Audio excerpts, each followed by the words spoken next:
encontrar un código. Estábamos acostumbrados, quizá erróneamente, a encontrar un código fiscal con infracciones y sanciones, en donde el código nos refería a cuál era la infracción y nos remitíamos a la multa que se tenía que pagar. Pero la autoridad ha ido avanzando gradualmente y con ello invadiendo cada vez más los derechos fundamentales de los gobernados. Parecería que entre más sanciones se establece, evidentemente, más restricciones a los derechos fundamentales impone al gobernado. Y en este caso, en la materia fiscal, nos queda clarísimo que la autoridad ha actuado en...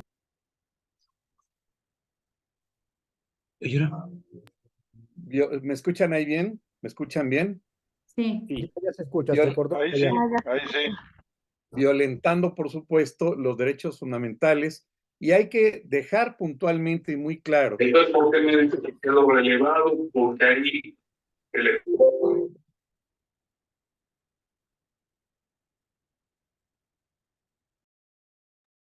Su micrófono, doctor, se le apagó. ¿Ahí me escuchan? Sí, Correcto. Entonces, hay que dejar bien en claro de que la autoridad ha estado restringiendo los derechos fundamentales de los gobernados y de entrada del artículo 17 H bis en lo particular, ojo, ha estado también con una violación directa de una violación en los derechos fundamentales que se refiere a que es una violación en cuanto a que carece de falta de razonabilidad. Y bueno, todo esto implica o nos lleva entonces a la cuenta de que efectivamente pues se crea el nuevo derecho fiscal sancionado, que efectivamente, si bien es cierto, es parte de esta potestad administrativa sancionadora y es parte del ordenamiento.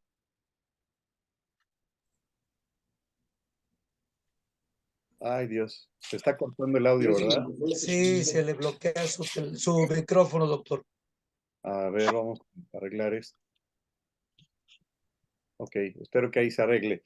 Bueno, en este sentido, entonces, lo que estábamos señalando es que esto es lo que se le conoce como el jus puniendi, y es este derecho que tiene el Estado de esa potestad sancionadora, pues de poder sancionar las conductas de los gobernados, siempre y cuando estas conductas afecten, en teoría, el orden social, el interés general, y con ello, entonces, pues tendría esa facultad la autoridad administrativa.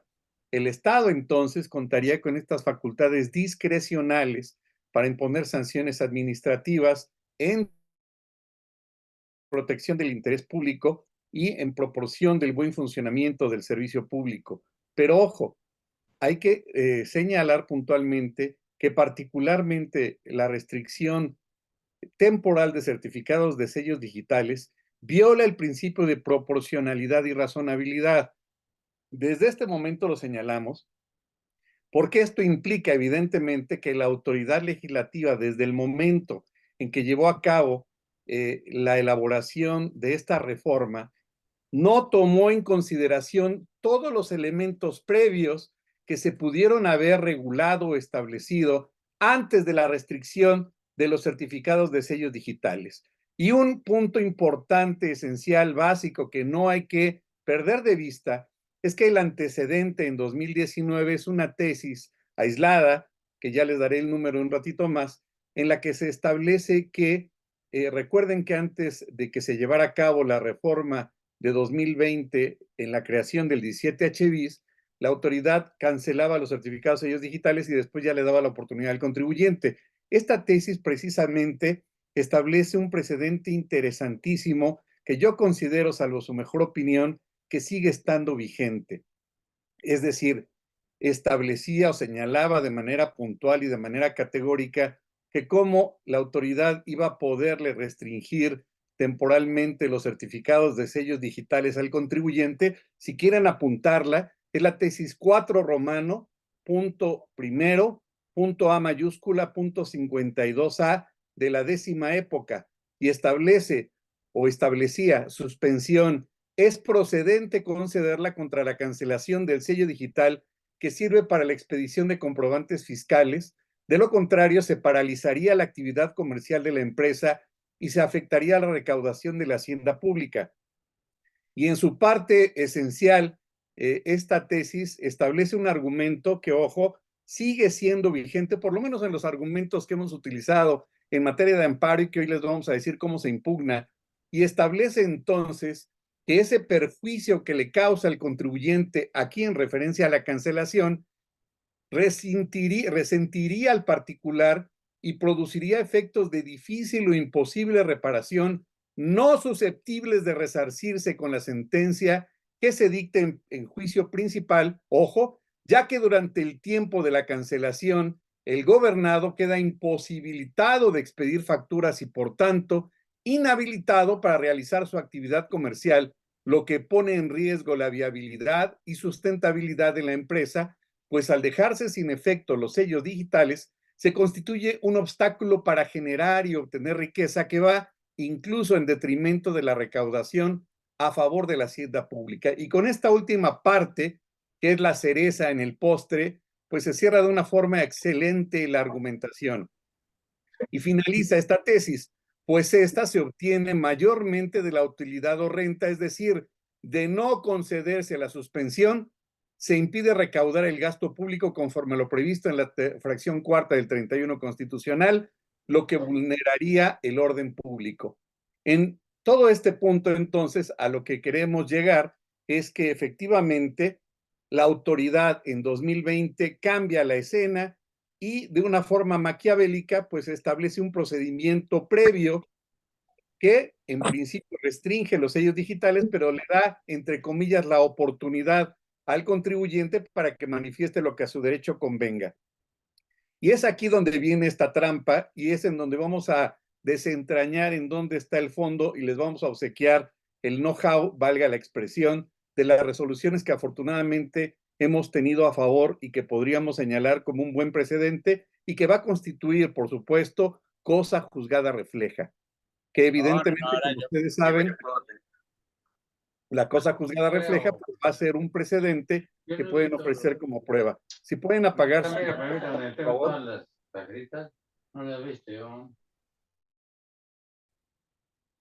Perdón, no podríamos continuar si no apagan su micrófono, por favor. Bueno, en este sentido, entonces, queda claro que en primera instancia el 17 restringe los derechos de los gobernados. Válgame Dios. Maestra Alma, ¿no podría hacer favor de restringir los micrófonos? Sí, doctor.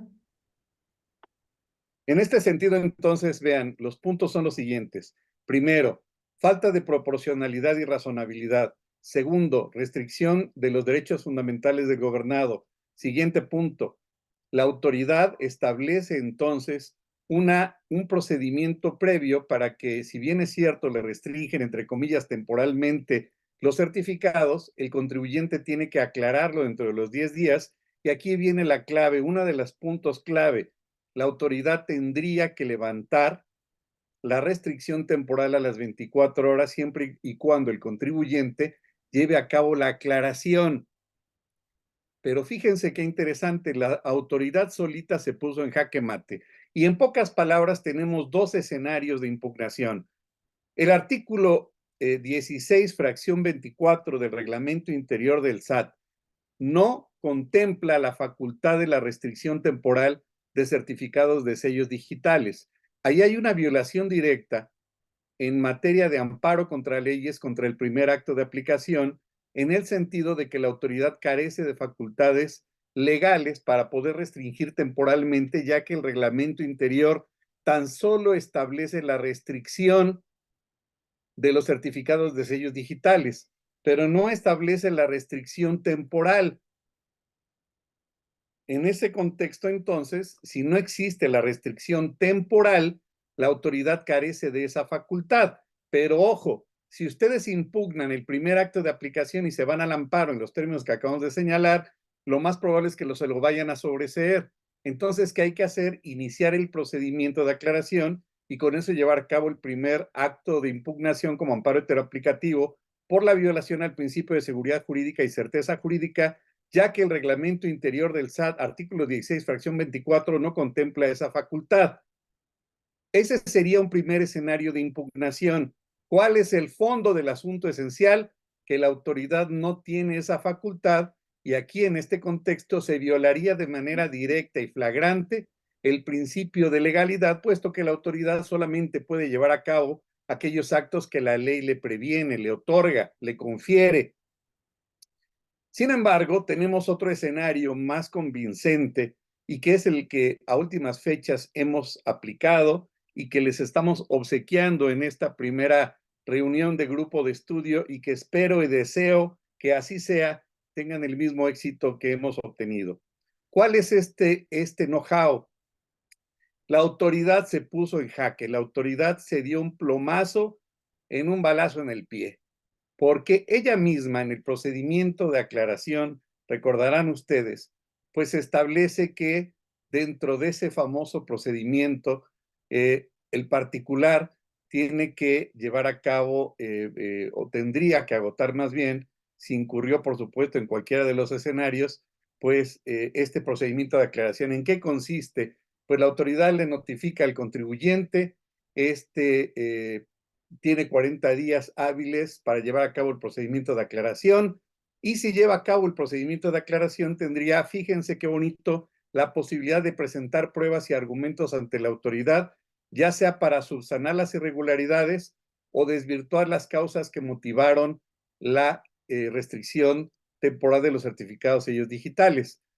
La autoridad, el legislador no señala que esos argumentos o esos señalamientos que indique dentro del plazo que acabamos de señalar sean convincentes o sean reales, simplemente señala que desvirtúa las causas. Y como siguiente paso, en el segundo párrafo del artículo 17H bis, establece que las autoridades fiscales restablecerán al día siguiente el uso de los certificados de los sellos digitales de la solicitud. ¿Qué quiere decir esto? Que si yo hago dentro o llevo a cabo más bien por vía de buzón tributario mi aclaración pertinente, en teoría la autoridad tendría al siguiente día plazo máximo para levantar los sellos digitales. ¿Y qué es lo que hace la autoridad? No levanta ningún sello digital. ¿Sí me logro explicar? La autoridad no me está diciendo argumentos que sean convincentes, no me está diciendo argumentos que sean suficientes, me pide que aclare. Y yo estoy aclarando de acuerdo a los elementos que tengo. Y como no los levantó a las 24 horas que creen, ahí es en donde estaría entonces el vicio de fondo, que implica entonces la violación al principio de certeza jurídica y de legalidad. Y con ello entonces también se estaría solicitando la suspensión provisional del acto reclamado, evidentemente haciendo pues la aclaración de argumentos de oído con el secretario de Acuerdos. ¿Con qué argumento? El que les acabo de dar, el de la tesis de 2019. Oye, ¿cómo quieres que recaude si me estás restringiendo y estás impidiendo la activación económica de mi actividad económica?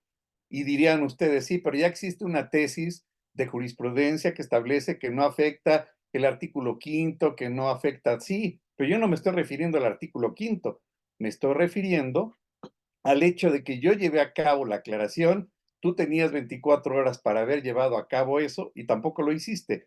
Y si eso no les convence, la autoridad tendría entonces 10 días para llevar a cabo la aclaración y ¿qué creen? Tampoco lo resuelve dentro de los 10 días. Es decir, podríamos correr el riesgo de esperarnos las 24 horas, no libera los sellos digitales, pasan los 10 días, tampoco aclara o emite la resolución y con eso hay una doble violación directa al principio de legalidad, seguridad jurídica y certeza jurídica. Y en el sentido de que una vez que se solicite la suspensión provisional, en vía incidental, en sentencia incidental, la autoridad, el juez, ordenaría a la autoridad entonces que libere los certificados de sellos digitales, puesto que no se cumplieron con esos dos requisitos. ¿Qué les parece? ¿Cómo ve, maestro Pablo? ¿Qué opina, maestro Miguel Zárate? Qué gusto tenerlo por acá. De acuerdo, doctor, sobre todo con respecto a eso que toca usted en cuanto a que es solicitar la aclaración. Con eso, como dijera usted en sus propias palabras, jaque mate. Y por supuesto que jamás te contesten las 24 horas la autoridad.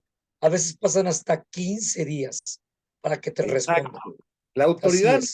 no queda a su contentillo, no queda a su consideración a ver si es que lo resuelve. Literalmente, el Código Fiscal en su segundo párrafo establece que las autoridades fiscales restablecerán, fíjense, no dice, las autoridades valorarán los elementos de prueba a efecto de determinar si fueron o no suficientes para llevar a cabo la aclaración pertinente. No. Dice literalmente, las autoridades fiscales restablecerán al día siguiente el uso de los certificados sellos digitales de la solicitud. Quiere decir que cualquier argumento que yo señale para efecto de desvirtuar esas causas van a ser suficientes para que la autoridad entonces desbloquee los sellos digitales. ¿Por qué? Porque el mismo legislador se puso el jaque mate y él solito puso las condiciones.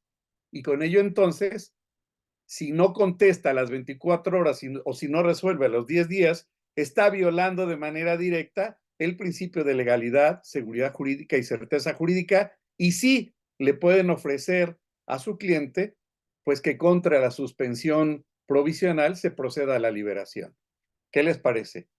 Esto no lo estamos inventando, esto no se me ocurrió ahorita de repente, esto no me desperté el 6 de enero con los Reyes Magos y dije, se me ocurrió una muy buena idea, ya tenemos algunos precedentes afortunadamente, y esto es lo que les estamos ofreciendo, reiterando, señalando, y que finalmente se llama cosa juzgada refleja, y la cosa juzgada refleja es un medio de prueba que pueden ustedes exhibir ante la autoridad y decir, quiero que resuelvas igual que en este asunto, aunque fueron distintas partes, es el mismo acto.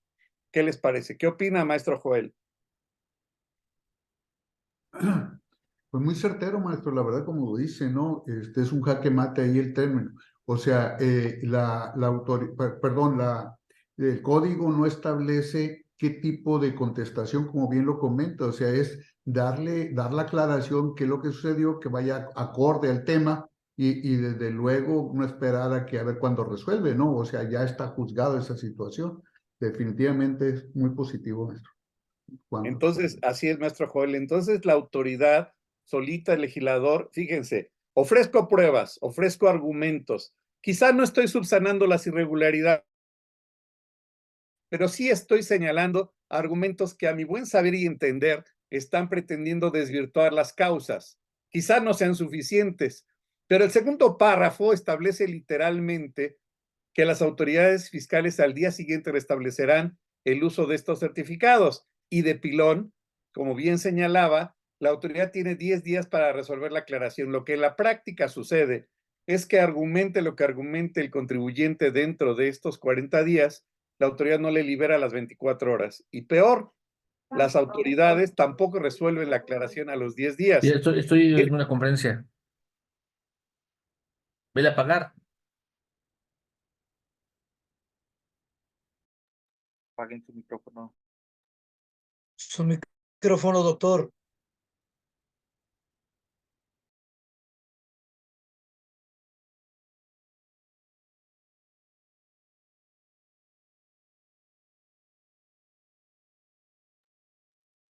Se fue su micrófono, doctor.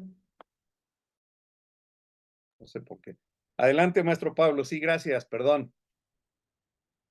Sí, era eso precisamente, doctor, señalarle que estaba apagado su micrófono. Y en relación con el que acaba de comentar, lo que hemos platicado en algunas ocasiones dentro del doctorado, la importancia que se tiene a estas alturas del partido, leer e interpretar correctamente cada uno de los artículos que afectan al contribuyente. Importantísimo. Nada más. Exactamente, maestro. Gracias. Y como verán entonces, todo esto nos lleva al escenario elemental, a los derechos fundamentales. ¿Por qué? Pues porque la autoridad está coartando, está limitando, está acotando los derechos fundamentales del gobernado. Dentro de otros argumentos en los conceptos de violación, evidentemente también podemos señalar la falta de proporcionalidad y razonabilidad.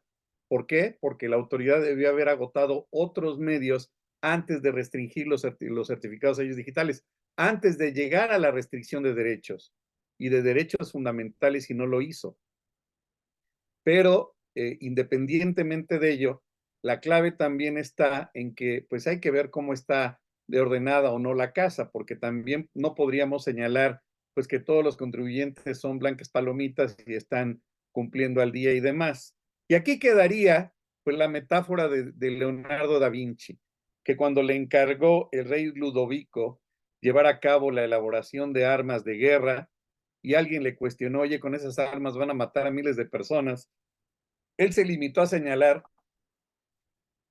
yo no sé para qué las van a utilizar, a mí me encargaron de hacer esto y yo no sé para qué fines los van a llevar a cabo. Yo no voy a juzgar a mi cliente si llevó a cabo o no el cumplimiento de sus obligaciones. Lo que estoy señalando y estoy advirtiendo y estamos viendo y nos pican los ojos es la falta de conocimiento y la tremenda y absurda y absoluta ignorancia de los legisladores, puesto que están llevando a cabo una restricción verdaderamente desmedida en los derechos del contribuyente a tal grado de que son más de 330 causales para la restricción temporal de los certificados de sellos digitales. Y si eso no es un abuso, entonces, ¿de qué se trata? Evidentemente lo que quiere la autoridad es aterrorizar al contribuyente y que éste pague, me queda claro. Pero eso implicó las reformas de 2014, de 2020, 2021.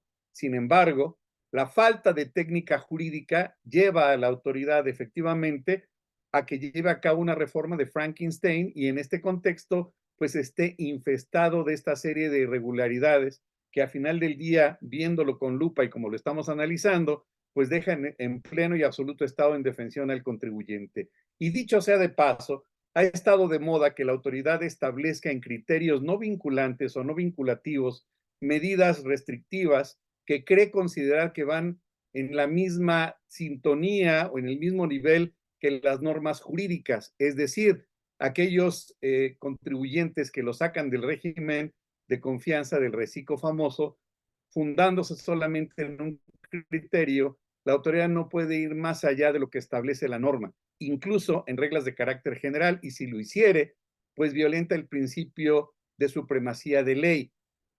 A últimas fechas, recientemente también el SAT ni siquiera en reglas sacó un criterio por escrito en su página en donde para poder llevar a cabo la declaración anual tiene que estar al corriente en el pago de todas sus obligaciones. Eso no viene en el Código Fiscal de la Federación y ese criterio aislado no es vinculante, es un simple criterio liso y llano de la autoridad que no obliga al contribuyente. ¿Y qué implicaría entonces si la autoridad tomara otro tipo de determinaciones al respecto? Evidente la impugnación de este tipo de normatividades, si se le puede llamar así, puesto que pues violentan el principio de supremacía de ley.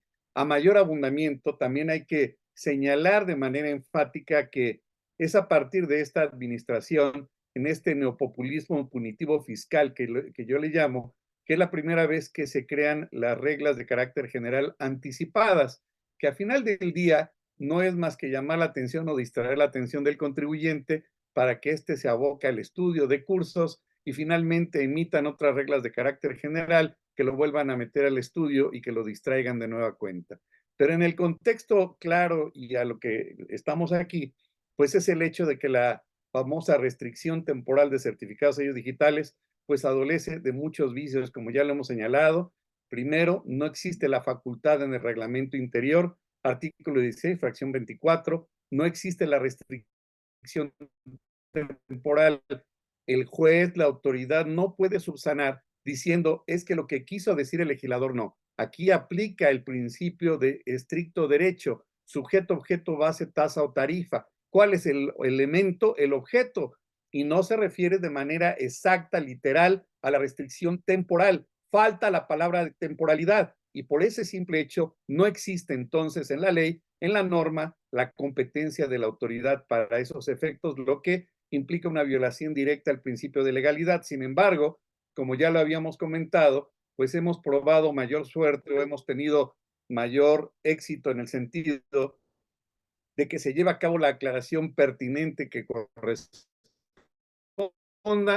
La autoridad no contesta a las 24 horas, incluso no resuelve dentro de los 10 días, y con eso hay una violación directa y flagrante al principio de legalidad, seguridad jurídica, certeza jurídica, y esa tesis que les acaba de leer sigue cobrando vigencia en el sentido de que, ¿cómo quieres que te pague si estás restringiendo mi actividad económica y con ello estás impidiendo que genere el pago de las contribuciones pertinentes? Insisto, el segundo párrafo del artículo 17H bis no establece algún otro elemento convincente o que refiera sobre que sean suficientes los argumentos, las pruebas que señale el contribuyente. Por tanto, entonces, pues si el contribuyente quiere señalar cualquier argumentación que para él pueda ser suficiente, en teoría, con ello implicaría la inmediata liberación. Y si no lo llevan a cabo, entonces están vulnerando estos principios que acabo de señalar. No sé si tengan algún comentario, queja, sugerencia, duda o qué les parezca este señalamiento. Adelante, por favor.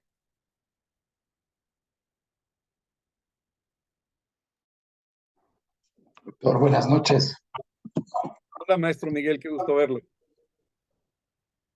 Como siempre, un placer y un honor estar en su prestigiado grupo de estudio. Siempre un placer escucharlo y siempre nos revienta la cabeza con estas ideas tan innovadoras que tiene. Comentarle que efectivamente, de acuerdo a su planteamiento, a mí me tocaron apenas en fin de año 2 asuntos relacionados con la cancelación temporal de sellos digitales.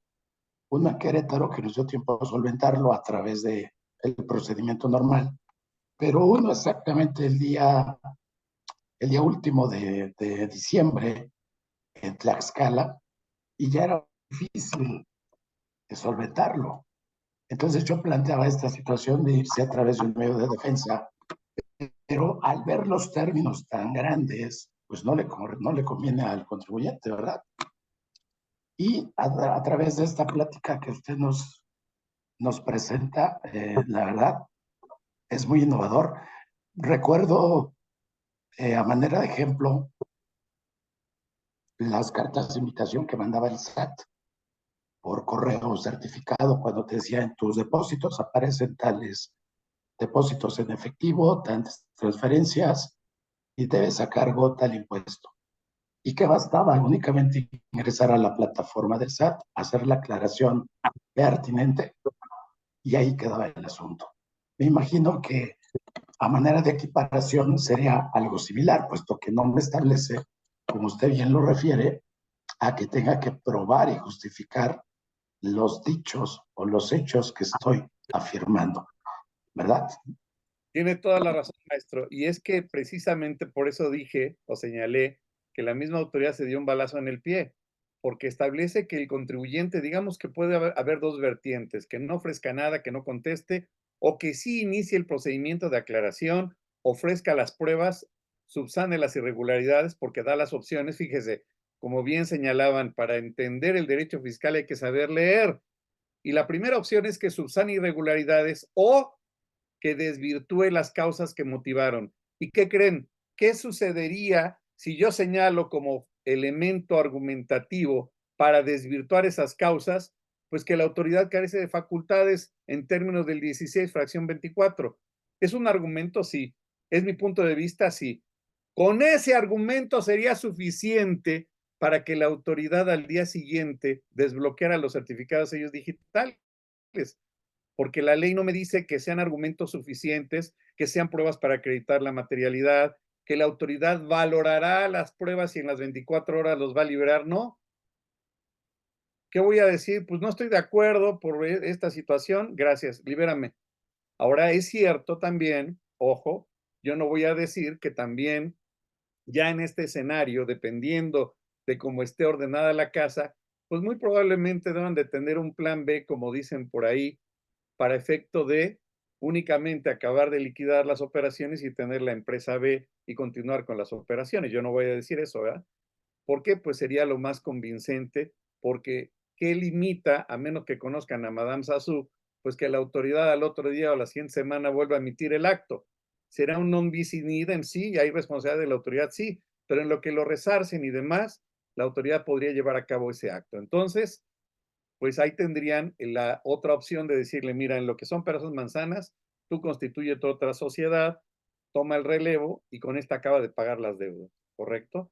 Pero ojo, el tema de fondo, y perdón que sea tan redundante en ese sentido, es que el mismo legislador facilitó este escenario al contribuyente, pues para que no le pida muchos requisitos. Es más, dentro de estos mismos requisitos se establece incluso hasta la posibilidad de que la autoridad tenga hasta 10 días para llevar a cabo alguna diligencia, o que lleve a cabo alguna aclaración, pero tenemos estos dos escenarios. Se pueden esperar a las 24 horas o de preferencia, que sería lo mejor, esperarse a los 10 días y con eso señalar que esa resolución pues ya es de carácter definitiva o que más aún no se resolvió apegado a derecho, pasaron las 24 horas y no me liberaste, o pasaron los 10 días y menos aún cumpliste con el requisito o principio de legalidad, seguridad jurídica y certeza jurídica. Y con ello, dentro del incidente de suspensión provisional, pues ya tendrían ustedes la certeza o la seguridad de que evidentemente previo, insisto, aclaración, porque hay que señalar que desgraciadamente a tratarse de un juzgado en materia administrativa, pues los secretarios de acuerdo son todólogos y a veces no le entienden muy bien y no le mastican muy bien a la materia fiscal y hay que explicarles en qué consiste esta situación. Y aquí nos hacen varias preguntas en el chat. ¿Se pueden pedir pago para resarcir las afectaciones al contribuyente? Es una pregunta excelsa. Claro que se pueden pedir daños y perjuicios porque para eso está la ley de responsabilidades administrativas, la ley de responsabilidad patrimonial, y aquí le pueden reclamar a la autoridad el pago de daños y perjuicios. Y señala más adelante el compañero, bueno, no viene JB, el hacerlos pagar de los servidores,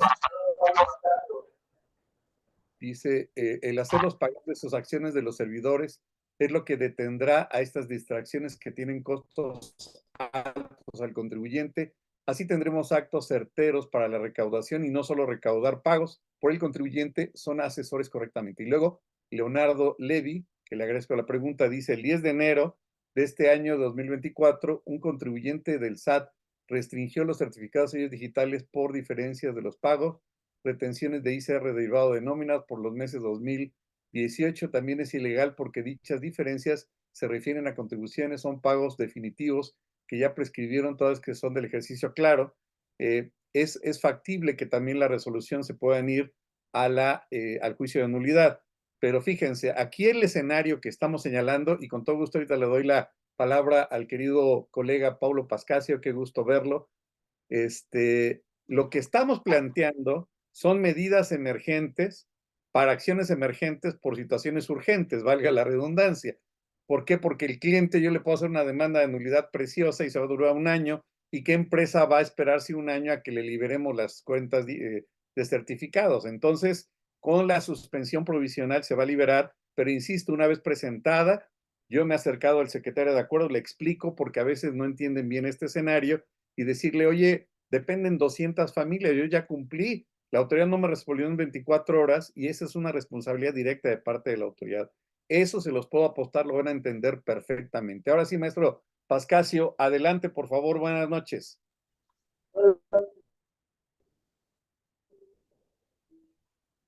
Ahora sí que contra lo que menciona, a la mente la idea de que Uy, no le escucho bien, maestro. No le escucho bien su audio, maestro. Estimado Roberto Valenzuela, qué gusto verte, qué gusto que estés con nosotros. Muchas gracias. Aquí aprendiendo de los grandes, mi estimado amigo. Qué amable eres, gracias.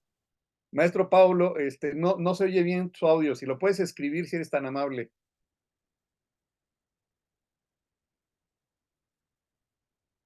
En este contexto, en lo que el maestro Pablo arregla ahí el audio, nos manda la pregunta, déjenles comento que llevamos 3 sentencias interlocutorias favorables y con ello liberar los sellos digitales. Pero ahí les van 2 tips más interesantes. La autoridad, cuando restringe los sellos digitales, señala que con fundamento en lo dispuesto en el 17H bis, fracción tal y tal, pero no me especifica cuáles son esas fracciones, no me indica en qué consistieron esas infracciones. ¿Eso que implica una violación al principio de fundamentación y motivación? Eso es bien común de parte de la autoridad. Señala que hay que se incurrió en la fracción tal y en la fracción 7 y en la fracción tal. Y hace todo su desarrollo en el oficio, pero nunca me indicó en dónde estuvieron esas infracciones. Por tanto, también ese sería otro elemento para impugnar de falta de fundamentación y motivación. ¿Correctísimo? A ver, vamos a ver si el maestro Pascasio pudo haber. Aquí está fallando mi audio. ¿Podría servir contra estos actos facultades de recurso de reconsideración? No. El recurso de reconsideración administrativa es cuando ya se fueron los plazos y ya no tiene opciones y queda discrecionalidad de la autoridad el poder aplicar o no ese beneficio. Y si no le beneficia a la autoridad, no lo va a aplicar. Pero el recurso de reconsideración, maestro, es cuando ya se le fueron los plazos al contribuyente. Aquí estamos hablando de un amparo indirecto, puesto que se trata de una violación directa, ya sea en el primer acto de aplicación por amparo contra leyes, porque carece de facultades la autoridad, o segundo, porque se viola de manera directa y flagrante las 24 horas al principio de legalidad o los 10 días dentro del plazo que tenía la autoridad para esos efectos, y que evidentemente si se continúa, esa afectación ya no se va a poder recuperar, ¿correcto? Y luego nos señala Leonardo Levy, muchas gracias por sus excelentes argumentos y estrategia de hacerlos valer en amparo indirecto para liberar a los sellos digitales de manera pronta. Un gran favor. ¿Podría compartirnos una sentencia ganadora de liberación? Sí, se los voy a hacer llegar en el grupo, ahorita no lo tengo a la mano, pero se los voy a hacer llegar mañana. Es un precedente. Se me olvidaba otra cosa importante. Me ha tocado un asunto verdaderamente complejo, interesante, digno del doctor House, que se los voy a compartir. En un asunto, la autoridad se tomó el atrevimiento de restringir los certificados sellos digitales a un cliente sin llevar a cabo la notificación de ningún tipo de acto de autoridad, de manera directa y flagrante y violatoria de todas fundamentaciones y de derechos fundamentales. Simplemente le restringió los certificados sellos digitales. ¿Qué hay que hacer en esos casos? Además del amparo que les acabo de poner, por favor apúntenlo, de verdad, ahí les va la fórmula y no me restrinjo y no tengo ningún empacho en compartírselos. Van a hacer un escrito dirigido al órgano interno de control en el sentido de que la autoridad está incumpliendo con sus obligaciones en los términos que acabamos de señalar. El órgano interno de control está ávido de sancionar a los funcionarios que estén incurriendo en violaciones desde la perspectiva de reglamento interior del SAT. Y eso evidentemente les genera un dolor en el hígado a las autoridades inconmensurable. ¿Por qué? Porque tienen tache en su expediente y eso a la larga no les va a permitir el ascenso. Segundo, y eso no es ilegal, lo que estoy diciendo yo lo he hecho y evidentemente surte efectos. Pueden ir también ante la PRODECON y por supuesto pueden ir directamente en el amparo. Es decir, como decía un amigo abogado militar, hay que atacar por todos los frentes. Entonces se irían ante la PRODECON, se irían ante el órgano interno de control. ¿Por qué no agotamos el órgano interno de control? Está ahí a nuestro alcance y es legalmente válido. Me estoy quejando de una actuación ilegal de parte de la autoridad, de abuso de autoridad. Y con ello, bueno, pues tenemos otro elemento de defensa y de presión para con la autoridad. En el caso que le señalaba, nos fuimos al amparo indirecto y al momento, fíjense qué chulada, al momento en que la autoridad iba a rendir su informe justificado, dentro de los 3 días, milagrosamente, se liberaron los certificados sellos digitales. Y cuando la autoridad contestó, ¿qué es lo que dijo? No fui yo, fue Tete, fue Perenganito, nadie supo. ¿Por qué la autoridad liberó los certificados sellos digitales?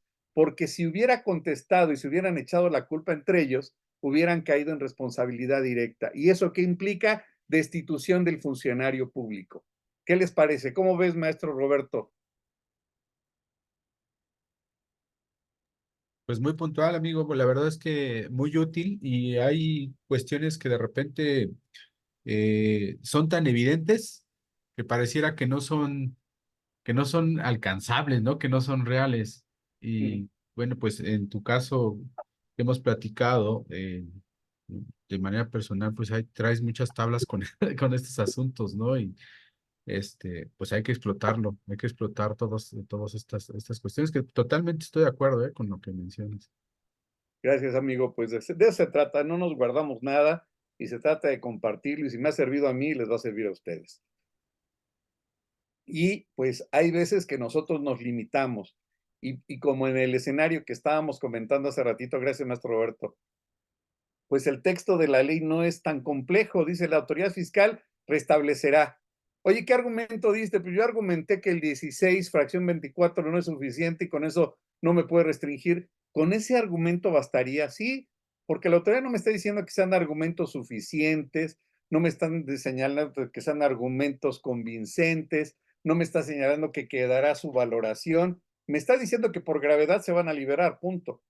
No los liberaste, incurriste en responsabilidad, jaque mate. Hasta en tanto la fracción del segundo párrafo del 17H bis no se reforme, porque pues quizá ni la misma autoridad ha advertido esa falta de técnica legislativa. Y bueno, continuaríamos. Leonardo Levi ya nos dijo, muchas gracias por sus excelentes argumentos, con todo gusto, y estrategia hacerlos valer en amparo indirecto para liberar los sellos digitales de manera pronta. Un gran favor, podría compartir, ya dijimos que sí. Luego nos señala Gerardo Blancas, esta nulidad lisa y llana daría lugar en consecuencia a que la autoridad no pueda fiscalizar nuevamente. Bueno, no, estábamos hablando de amparo indirecto, no de juicio de nulidad. Nos podríamos ir a juicio de nulidad y recuerden que es pariente, primo, hermano del amparo y podríamos solicitar la liberación de los certificados de sellos digitales. Pero ojo, recuerden que en la nulidad se está argumentando la ilegalidad del acto y en el amparo estamos argumentando la inconstitucionalidad. Y con este caso, pues yo me iría más al amparo que el juicio de nulidad. Y es más factible que me otorguen la suspensión provisional en el amparo que en el juicio de nulidad, y además de que pues va a durar un poquito más ese procedimiento. Yo sugeriría el amparo indirecto. Víctor Tapia, buenas noches, doctor, gracias por compartir conocimientos, con mucho gusto. Un gran gusto saludarlo. De parte de Sergio Sánchez, felicidades, gracias Sergio, un abrazo. Gerardo Blanca, esta nulidad lisa ya daría lugar a consecuencia que la autoridad no pueda fiscalizar. No nos da, bueno, no es juicio de nulidad, es amparo, pero sí aquí viene un punto interesante, fíjense, qué bueno que me hacen esta pregunta. Recuerden que está el non bis in idem, la autoridad no puede repetir el mismo acto, y ahí por vía incidental se estaría reclamando que la autoridad está repitiendo el mismo acto, y ese es un punto interesante. Es decir, si me quiere restringir por lo mismo, porque recuerden que la autoridad no puede repetir el mismo acto en materia de la impugnación. ¿Y dónde se presenta ese escrito de queja? El escrito de queja lo presentan ante el órgano interno de control, que recuerden que es un órgano de la Secretaría, ¿cómo se llama? Ahorita se me fue el nombre. Bueno, eso es una delegación, digamos, de la Secretaría de la Función Pública, ya me acordé.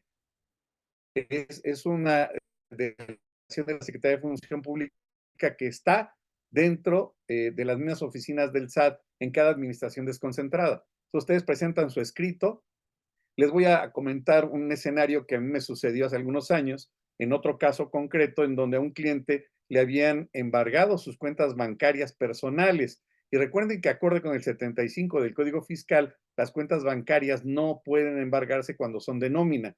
Ahí, por supuesto, que primero lo que agoté fue presentar un escrito solicitando la liberación y abajo con letras chiquitas con copia para el órgano interno de control, lo que evidentemente generó la ira, la molestia, los vituperios de parte de la autoridad, argumentando que él no se iba a dejar chantajear, lo cual le dije que yo no lo estaba chantajeando, que simplemente estaba cumpliendo con mi obligación y que además me pagaban.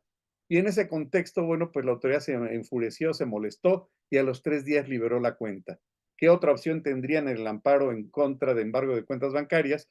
Más bien antes de irse al amparo, ya dije el órgano interno de control, o si no, amparo indirecto, precisamente porque es una facultad prohibitiva el embargar cuentas de nómina, pero hablando de cuentas de nómina, ¿correcto? Entonces, ¿a dónde se presenta? Pues ante la oficina de representación del órgano interno de control, que está adscrita a la administración local de auditoría de recaudación correspondiente, y los van a abrazar, los van a llevar de besos, porque la autoridad está ávida de quejas de la misma, es decir, pues de aquellos que se quejen y que tengan elementos, y lo primero que le van a hacer es llamarlo, y lo primero que le va a poner los pelos de punta a cualquier funcionario: oye, te están buscando del órgano interno de control, puta, ¿ahora qué hice, Dios mío? Bueno, pues ese es un punto. ¿Por qué no lo hacemos? ¿Por qué no lo hacemos si tenemos ahí enfrente ese elemento? Adelante, maestro Roberto, por favor. Bueno, saliéndome un poco, si me lo permite, saliéndome un poco del tema que estás abordando, y está vinculado con el tema del principio non bis in idem, ¿no? Ahí consagraron el 22 constitucional.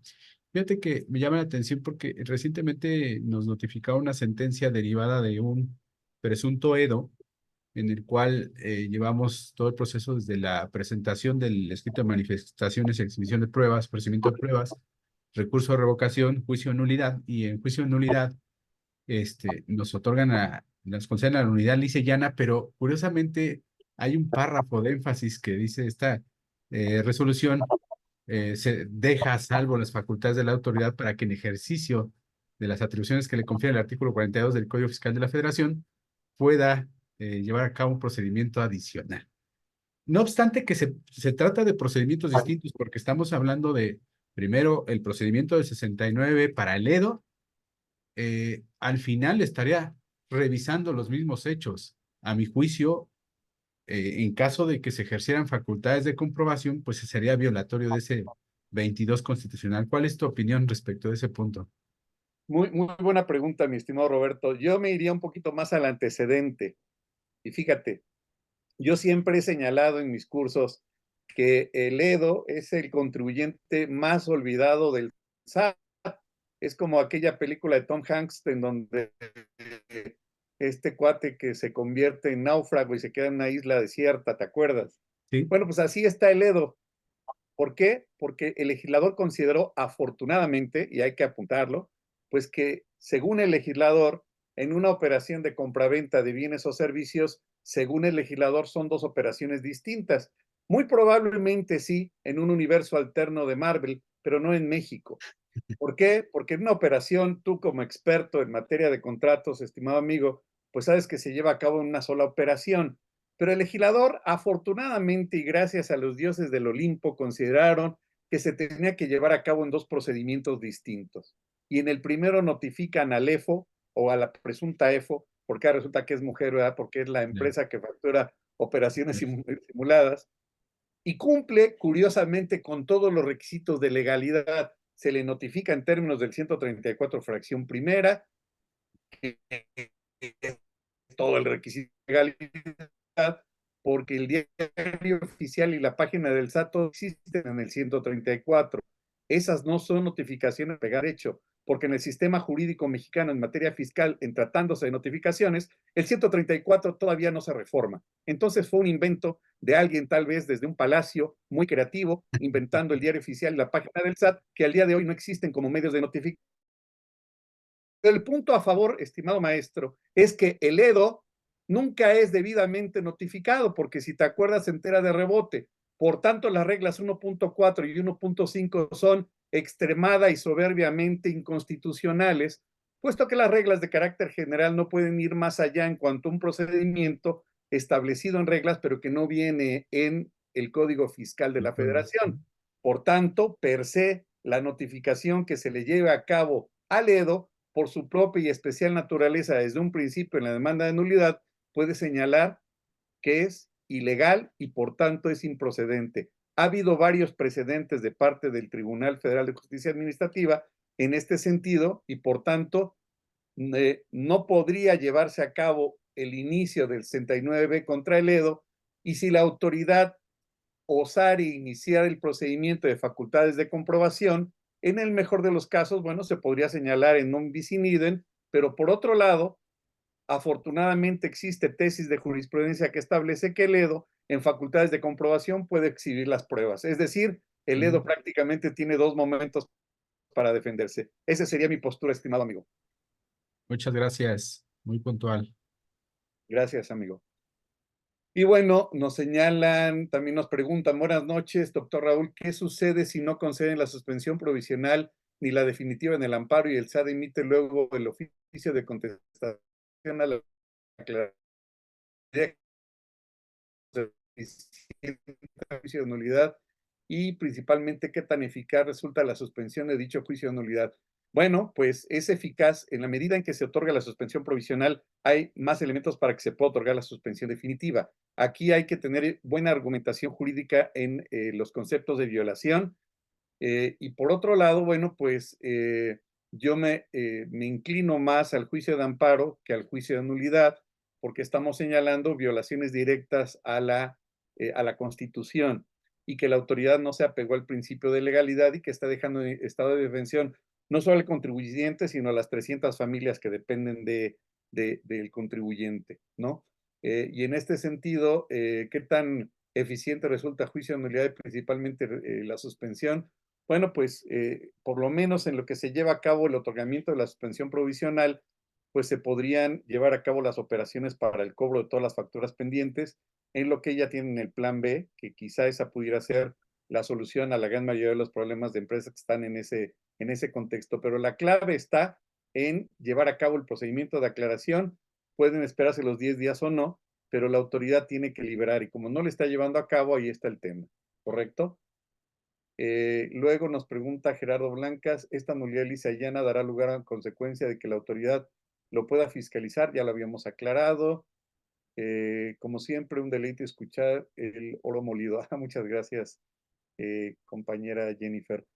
Pues no sé, ya estamos llegando al final de este primer encuentro, que de verdad es un placer estar compartiendo pues estos precedentes que por supuesto espero el día de mañana les podamos compartir algunas sentencias en este contexto. Es importante pues tener una buena argumentación jurídica porque esta idea de hacer demandas de 300 hojas, de 700, que debo reconocer con toda la vergüenza del mundo, que una de las personas que hacía demandas de 800 hojas era su servidor, pero no, hoy en día entre más claros seamos, entre más concisos seamos, entre más explícitos seamos, pues queda mejor para con la autoridad. Hay que reconocer que el secretario de Acuerdos a veces no le entiende muy bien a la materia administrativa, pero sí entiende perfectamente en señalar, oye, yo cumplí con todos los requisitos, tengo 300 empleados que no han comido y me estás afectando en la operación de la empresa. ¿Y cómo quiere la autoridad entonces que yo cumpla con mis obligaciones, pague, si no puedo generar recursos, ¿no? Finalmente, Alejandro Rocha, doctor, felicidades, excelentes puntos. Ay Dios. Finos que comparte, tengo un caso de administración de recaudación de la que le cancelaron los sellos a un cliente por retenciones de sueldos salariales que el contribuyente canceló posteriormente. Los FDI de nómina aplica un simple escrito al órgano que cancelan. Bueno, aquí estamos hablando de un escenario distinto. Recuerden que si se lleva a cabo todo el procedimiento va a finalizar en la cancelación. La idea no es llegar a ese escenario, la idea es que dentro de los 10 días o dentro de las 24 horas se lleva a cabo la aclaración. Pero les tengo ahí otra sorpresita. Si resulta, como llega a suceder, que el contribuyente dice, híjole, es que me acabo de enterar y no abrieron sus certificados, digo, su buzón tributario, pues resulta que hay una tesis del año pasado, si no me equivoco, que establece los requisitos que se deben de satisfacer en las notificaciones que lleva a cabo la autoridad por buzón tributario. Dicho en términos cristianos, todas las notificaciones que le lleguen por buzón tributario, ábranlas hasta el cuarto día. Y ahí sí, para que vean, se pueden ir a vía de juicio de nulidad, me acabo de enterar, y la autoridad, literalmente en la jurisprudencia que me estoy refiriendo del Tribunal Federal de Justicia Administrativa, pide que la autoridad cumpla con 18 requisitos. ¿Saben cuándo cumplen con esos requisitos? Nunca. Por tanto, esa notificación se reactiva y hasta incluso 6 meses después, claro que es un suicidio, pues el contribuyente lo puede impugnar. Pero ahí sería un escenario de excepción en donde el contribuyente diga, pues, ¿qué crees que me cambié de contador o lo que sea? O se me olvidó, me acabo de enterar y fue hace 2 meses. Bueno, lo pueden impugnar siempre y cuando argumenten que se acaban de enterar y que fueron notificados después de los 4 días, pero ahí sí, indudablemente queda juicio de nulidad como medio de defensa. Sí se puede impugnar cualquier acto, siempre y cuando no lo hayan abierto dentro de los 3 días. Tengo colegas que tienen o clientes que tienen contadores, sin hablar mal de los contadores, que tienen una urgencia, una ansiedad desbocada de abrir el buzón tributario en luego, ¿no? Les voy a dar un tip. Si están en una revisión de gabinete, ya estoy hablando de más, si están en una revisión de gabinete por vía electrónica y les llega el oficio de observaciones, no lo abran. Y van a argumentar en el juicio de nulidad que nunca fueron debidamente notificados del oficio de observación, y si ese sería un argumento que si la autoridad no cumple con los 18 requisitos, ¿qué creen? Nulidad lisa y llana, no es que diga 20 millones, pues qué lástima, ¿para qué no me notificas correctamente? Ya no voy a hablar de más porque ya estoy dando más tips de los que había acordado. Y bueno, finalmente, podría comparar un fundamento donde es ilegal el embargo de cuentas, 75 fracción novena del Código Fiscal. Don Pablo, ¿algún curso que tenga usted de argumentación jurídica? Sí, mi estimado doctor Pablo, vamos a dar varios cursos, vamos a dar próximamente cursos, ojalá ustedes mismos nos acompañen, independientemente de esta primera reunión exitosa, diría yo, de este grupo de estudio, que espero aportarles cosas nuevas e innovadoras, pues vamos a dar cursos muy accesibles, siempre y cuando pues podamos reunirnos la gran mayoría para darles elementos, para darles pues todas las argumentaciones necesarias, para darles textos, para darles demandas y para hacer más vinculatorio esto. Vamos a dar un curso de un librito que dimos y que estamos actualizando, que es Defensa Fiscal Estratégica contra Presunción de Operaciones Inexistentes, que parece que cada vez que estudiamos eso encontramos más vicios, más inconsistencias y más irregularidades en el 69. Nada más para darles un tip. Recuerden que existen dos facultades de la autoridad, facultades de gestión y facultades de comprobación. Y el 69B es una facultad de gestión. Y en las facultades de gestión no les pueden pedir elementos del 28. ¿Y qué es el CFDI? Sino un elemento de la contabilidad. Desde ahí hay un vicio de fondo. ¿Qué les parece? Y bueno, pues ya los estaremos informando de estos cursos próximamente. Ya la maestra Alma les va a hacer llegar esa información. Y por supuesto, todas estas tesis que acabo de señalar, se les vamos a hacer llegar al grupo de estudio para que lo tengan a la mano. Pues no sé si tengan alguna duda, algún comentario. Maestro Gerardo Blancas, un gusto saludarlo. Maestra Sara Lorena, qué gusto verla. Y bueno, no sé si tengan algún comentario final acerca de lo que pues brevemente les dejamos aquí en la mesa, en la charola de plata como regalo de Reyes Magos. ¿Qué opinan? ¿Dudas, reclamos, ganas de pelearse? ¿Todo clarísimo? Todo lo contrario, doctor. Muchísimas gracias por compartir sus conocimientos. Como siempre, una gran Nada persona. de eso, doctor. Muchas gracias. Bueno, Igual, pues muchísimas gracias. los convocamos para el segundo miércoles del siguiente mes, en donde ya vamos a nutrir más información, siempre con temas novedosos. Esto, pues también lo vamos a complementar con la sentencia que le estamos ofreciendo. Obviamente vamos a quitar esos datos y bueno, pues están convocados también para los próximos cursos que próximamente vamos a seguir impartiendo y que sí van a ser con dedicatoria especial, particularmente para este grupo, siempre con esta intención de seguir siendo amateur, porque aquel que diga que ya lo conoce todo, pues los está engañando. No señalamos que ganamos todos los asuntos, señalamos que con estos argumentos nos ha ido bien, esperamos que continuemos con ello, pero tampoco existe aquella persona que haya ganado todos los juicios y que, como dice por ahí algún colega, pues ha defendido a todos los contribuyentes de México. Pero tampoco también es mentira, ¿no? Aquí hay que decir las cosas como son, aquí nos defendemos como podemos, encontramos esos elementos, inmediatamente lo compartimos y no puede haber una materia más volátil que la materia fiscal. Y en tanto nos dure estos argumentos, pues los vamos a seguir compartiendo. Y si ya no nos sirven y encontramos otros, pues también se los vamos a compartir. Así que ha sido un honor, un privilegio estar con ustedes.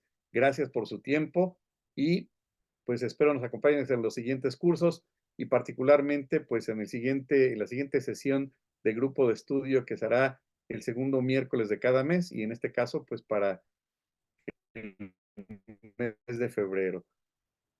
Muchas gracias. No sé si tengan algún otro comentario. Y si no, pues hasta acá llegaríamos, maestra Alma. Muchas gracias por tu generosidad, mi estimado amigo, y siempre muy claro y preciso en tus comentarios y por supuesto en tus argumentos y fundamentos, desde luego, muy valiosos para los que estamos en el medio. Muchas gracias por tu disposición.